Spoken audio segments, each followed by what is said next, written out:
Hello everyone, welcome to વિભૂતિસ cooking corner.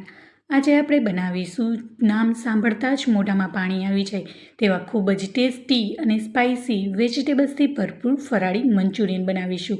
અને આ ફરાળી મંચુરિયનમાં કોઈ પણ બહારના સોસનો ઉપયોગ નથી કરવાના અને સોસને પણ આપણે ઘરે જ બનાવીશું. જો તમને મારી આ ફરાળી મંચુરિયનની રેસીપી જરા પણ ગમી હોય તો વિડીયોને લાઇક કરી શેર કરી દેજો ને મારી ચેનલને સબસ્ક્રાઈબ ના કરી હોય તો સબસ્ક્રાઈબ કરજો. તો ચાલો બનાવવાનું શરૂ કરીએ. ફરાળી મંચુરિયન બનાવવા માટે સૌથી પહેલાં વેજીટેબલ્સ જોઈ લઈએ. તો અહીંયા વેજીટેબલ્સમાં 1 બાઉલ જેટલી ખમણેલી દૂધી, 2 નંગ જેટલા ક્રશ કરેલા ગાજર, 2 નંગ જેટલા ખમણેલું બટેકું, 1 નંગ જેટલું ચોપ કરેલું કેપ્સિકમ, 2 ચમચી જેટલા આદુ મરચાંની પેસ્ટ, 1 કપ જેટલા લીલા ધાણા અને બાઇન્ડિંગ માટે ફરાળી લોટ. હવે આ ફરાળી લોટ મેં ઘરે બનાવ્યો છે, તે કેવી રીતે બનાવ્યો હું આગળ જણાવીશ. હવે આપણે સોસ બનાવીશું. તો સોસ બનાવવા માટે 2 નંગ જેટલા ટામેટાં લીધા છે અને 3 થી 4 નંગ જેટલા કાશ્મીરી લાલ મરચાં લીધા છે. હવે તેમાં 1 ગ્લાસ પાણી ઉમેરી અને 2 વિસલ વાગે ત્યાં સુધી આપણે એને કૂક થવા દઈશું. હવે આપણે મંચુરિયન બોલ્સ બનાવીશું. તો તેના માટે એક કડાઈમાં 1 બાય 1 બધા જ વેજીટેબલ્સ તેમાં ઉમેરીશું. તો અહીંયા મેં ગાજરને ખમણી અને તેમાંથી રસને દૂર કરી લીધો છે. ત્યારબાદ કેપ્સિકમ, ચોપ કરેલું ગાજર અને 2 નંગ જેટલા ખમણેલા બટેકા લીધા છે અને બટેકાને પણ ખમણી અને તેમાંથી રહેલું જ્યુસને મેં દૂર કરી લીધું છે. અહીંયા વેજીટેબલ્સમાં તમે આ ફરાળમાં જો આમાંથી કોઈ પણ વેજીટેબલ્સ ન ખાતા હો તો તમે સ્કીપ પણ કરી શકો છો અને વેજીટેબલ્સમાં વધારે કે ઓછું તમે તમારા ટેસ્ટ પ્રમાણે કરી શકો છો. હવે તેમાં સ્વાદ પ્રમાણે મીઠું ઉમેરીશું. ત્યારબાદ 1 ચમચી જેટલું કાશ્મીરી લાલ મરચું પાવડર. કાશ્મીરી લાલ મરચું પાવડરથી મસ્ત એવા મંચુરિયન બોલ્સ રેડ કલર બનીને તૈયાર થશે. હવે અહીંયા બાઇન્ડિંગ માટે મેં ફરાળી લોટ લીધો છે. તો આ ફરાળી લોટ મેં રાજેગ્રો, સામો, સાબુદાણા અને સિંગોડાનો લોટ ઉમેરી અને મેં ઘરે જ બનાવ્યો છે. આ લોટમાં પરફેક્ટ માપ હશે ને તો જ તમારો લોટ બહાર જેવો જ બનશે. કે સામો હોય તો એની સામે સાબુદાણા કેટલા ઉમેરવા અને રાજેગ્રાની સામે સિંગોડાનો લોટ કેટલો ઉમેરવો, એ પરફેક્ટ માપ હશે ને તો જ તમારો આ લોટ છે ને વ્યવસ્થિત બનીને તૈયાર થશે.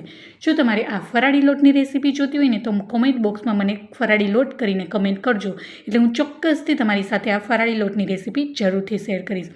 હવે આપણે આ લોટ થોડો થોડો ઉમેરી અને મસ્ત એવું મંચુરિયનનું બોલ્સનું સામગ્રી રેડી કરી લઈશું. અને અહીંયા તમે જોઈ શકો છો લોટ કરતાં મેં વેજીટેબલ્સનું પ્રમાણ થોડું એવું વધારે રાખ્યું છે, તેનાથી ખૂબ જ સરસ એવો ટેસ્ટ આવશે. હવે આ સ્ટેજ ઉપર તમે થોડું એવું ટેસ્ટ કરી શકો છો. જો તમને મીઠું કે તીખાશ ઓછું લાગે તો તમે ઉમેરી શકો છો. હવે થોડું એવું બોલ્સ બનાવી અને મેં જોયું તો બાઇન્ડિંગ થોડું એવું ઓછું લાગે છે, એટલે મેં ઉપરથી 3 ચમચી જેટલો મેં તપકીરનો લોટ ઉમેર્યો છે.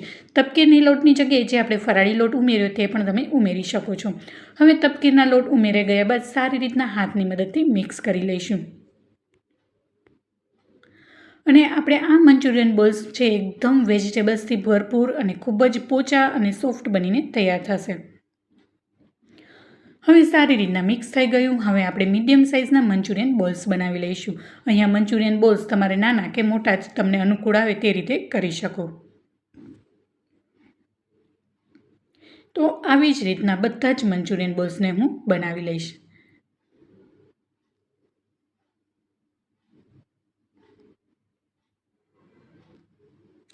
તો બધા જ મંચુરિયન્સ બોલ બનીને તૈયાર થઈ ગયા છે. હવે તેને તળીશું. તો તળવા માટે મેં પહેલેથી જ કડાઈમાં તેલ ગરમ થવા માટે મૂકી દીધું હતું. તેલ પણ સારી રીતના ગરમ થઈ ગયું. હવે આપણે 1 બાય 1 કડાઈમાં જેટલા સમાય એટલા મંચુરિયન બોલ્સને આપણે ઉમેરી દઈશું અને ગોલ્ડન બ્રાઉન કલર આવે ત્યાં સુધી એને તળી લઈશું.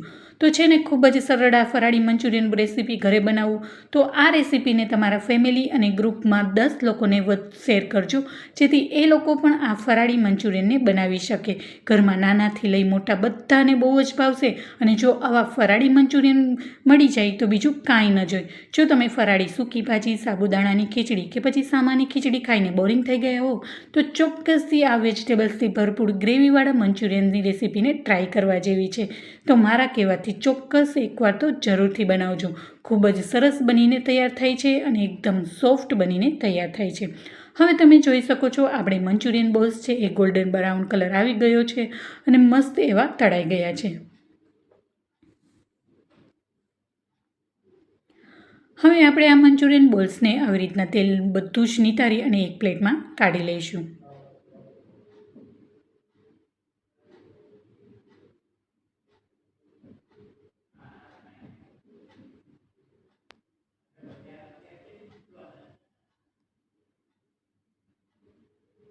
તો આવી જ રીતના બધા જ મંચુરિયન બોલ્સને હું તળી લઈશ.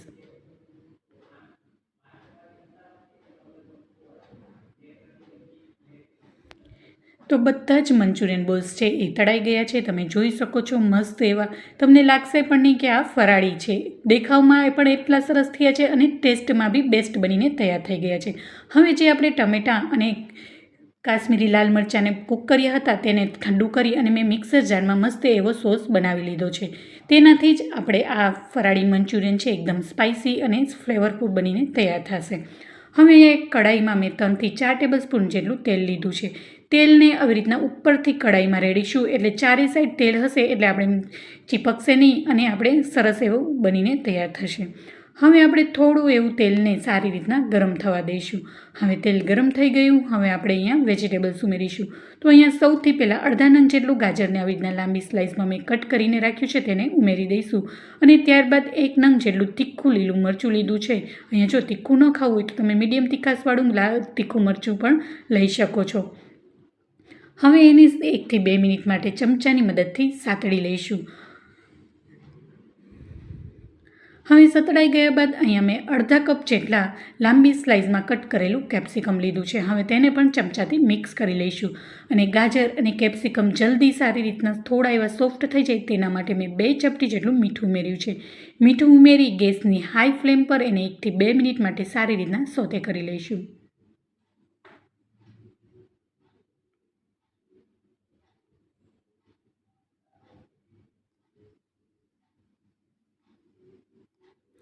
હવે આપણે ગાજરને સોફ્ટ થઈ ગયા છે. હવે આપણે સોસ ઉમેરીશું. તો અહીંયા જે આપણે ટામેટાં અને કાશ્મીરી લાલ મરચાંની પ્યુરી બનાવીને રાખી હતી તે તેમાં ઉમેરીશું અને 2 ચમચી જેટલો ટોમેટો કેચઅપ ઉમેરીશું. અહીંયા આ સ્ટેજ ઉપર તમારે મરી પાવડર કે લાલ મરચું પાવડર ઉમેરવું હોય તો પણ ઉમેરી શકાય. પણ આ મેં સોસ પહેલેથી જેવો સ્પાઇસી બનાવ્યો છે એટલે અહીંયા હું બીજા કોઈ મસાલા નથી ઉમેરી રહી. હવે આ મંચુરિયન હું ગ્રેવીવાળા બનાવી રહી છું માટે મેં 1 ગ્લાસ જેટલો પાણી ઉમેર્યું છે. જો તમારે ગ્રેવીવાળા મંચુરિયન ન બનાવવા હોય તો તમે અડધા ગ્લાસથી થોડું એવું પાછું પાણી ઉમેરી શકો છો. હવે આ ગ્રેવીમાં આપણે કોઈ પણ જાતની સ્લરી નથી બનાવવાના તો પણ આ ગ્રેવી એકદમ ઘટ્ટ બનીને તૈયાર થશે. અને આ ગ્રેવીને આપણે 2 થી 3 મિનિટ માટે સારી રીતના ઉકળવા દઈશું. હવે તમે જોઈ શકો છો 2 થી 3 મિનિટ બાદ ગ્રેવી એકદમ ઉકળી ગઈ છે અને ઘટ્ટ બની ગઈ છે. અને જે આપણે મંચુરિયન બોલ્સ તળીને રાખ્યા છે તેમાં ઉમેરી દઈશું. ઉમેરાઈ ગયા બાદ એને ચમચાની મદદથી સારી રીતના મિક્સ કરી લઈશું.